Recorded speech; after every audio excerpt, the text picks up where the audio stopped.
Hello, my name is Jay Bourne and I'll be your instructor for interpersonal communications. I'm looking forward to spending some time with you over the weeks to come. I think that by learning how to communicate better in interpersonal situations, we'll also learn how to have more effective and rich relationships, not only in our work, in our relationships with friends and romantic partners, but just in our everyday lives. And so I think it's a valuable course that provides a lot of practical help for relationships we have on a daily basis. Over the term of this course, we'll look at lots of videos that are online that illustrate or show how these concepts work, and you'll have a bit of writing that you'll do also. On a given week, you'll have two assignments. One that will be a discussion board list where you'll post your comments where other students can see and also respond or ask questions of other students' comments that they wrote. And the other will be a written exercise from the second chapter you've looked at for that week. As we're starting out this week, for the first week only, we have one chapter to look at, but on a given week that we'll have, you'll read about 10 pages a day to add up to about 2 chapters a week that we'll examine. So a couple of things to say first off. I like this class to be fun and engaging. I think a lot of the videos you'll enjoy that will exemplify the ideas we're looking at. We have a couple of major projects where we'll examine films, but in doing that, we'll probably look at things that are streamable on Hulu so that you can watch it for free, probably a television show. And I'll give you more details on that later. And then finally, you'll do a case study of yourself where you'll analyze some communication concepts in your own life. Finally, we will have a final, it'll be essay in form. We'll give you plenty of time to do all the assignments that you have for the class. So a couple of quick things. Some of you have written me about the book. The book is available in the bookstore in both new and used format. The new one I think is about 127, used is about 90, 95. And you can get an ebook format, which you can read on your computer monitor for, I think, about 60. There are some places that can offer to rent the textbook for a term. You can look at some other places online, but our bookstore has several ways to do it that range in prices from $60 to $120. But you will want that to read and get familiar on the concepts itself. Aside from that, there were 2 major assignments to look at for this week. One is a discussion list of self-introduction. I haven't had anybody post yet, so because of that, we'll extend till tomorrow, not the posting of your self-introduction, but the asking a question of somebody else. So by tonight, post your self-introduction. By tomorrow, ask a question of somebody else of what they wrote about their self-introduction also, building on what they wrote. And then your other written assignment isn't due until like midnight Sunday, right as Monday starts, which is the Maslow's hierarchy of needs examples that you find.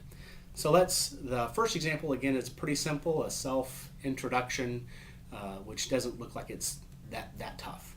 So aside from that, we have 2 other things we're looking at for this week, and let's talk about those briefly. First is a Maslow's hierarchy of needs. It's the first concept looked at in your textbook, built by Abraham Maslow, and he said needs are important. There's several that we have, and the ones at the bottom we perceive as being more important, so we can't achieve ones higher until we have that met. If we had a ton of gold, which would be nice, that doesn't matter if we don't have food to eat at the moment. So we have to have things met as they progress to become self-actualized or to become a better person. So in the lesson plan, I've included several examples of Maslow's hierarchy of needs. Security, belongingness, esteem, commercials that I think appeal to those type of needs.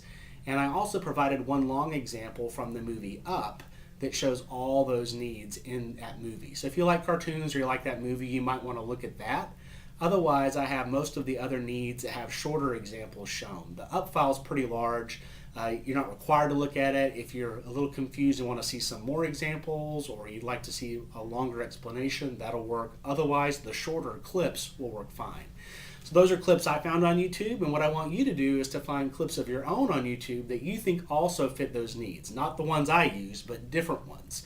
And I want you to pick 3 of those 5 needs and try to find a clip that you think hits at that or gets at that level, that commercial is trying to say you want this product because you'll be loved if you have it, or you want this product because it'll make you more safe, or you want this product because it will fill a esteem need that you have.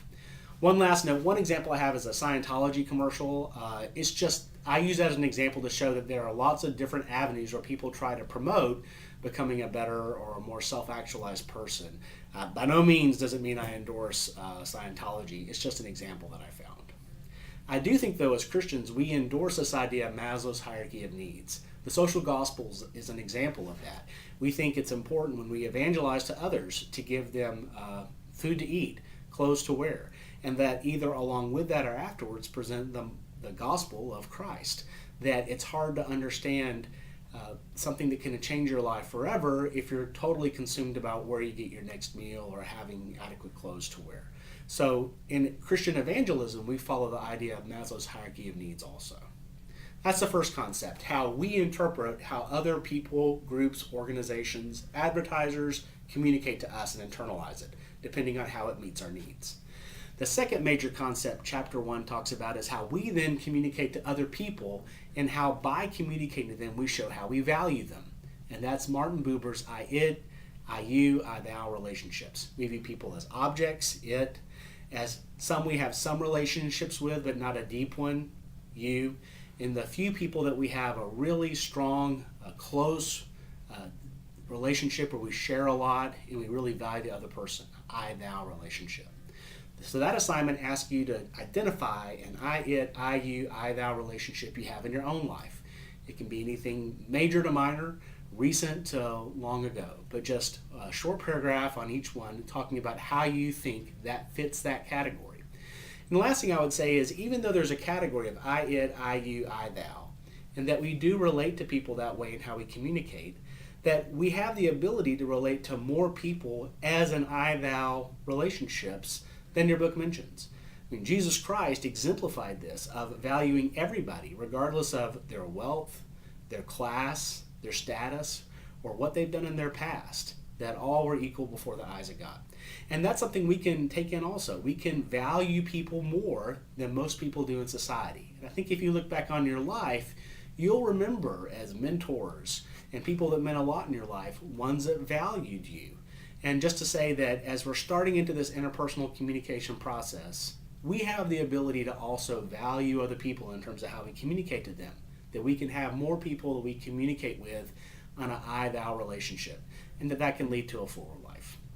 Those are the two main concepts from chapter 1, how we internalize other people communicating to us by how it meets our needs, the Maslow's hierarchy of needs, and how we communicate to other people, and by doing so show how much we value them. I-it, I-you, I-thou. I hope that makes sense. Those are two main concepts that you're doing your exercises on for this week. I'll meet with you again next week for more information on your assignments for then. Have a good day.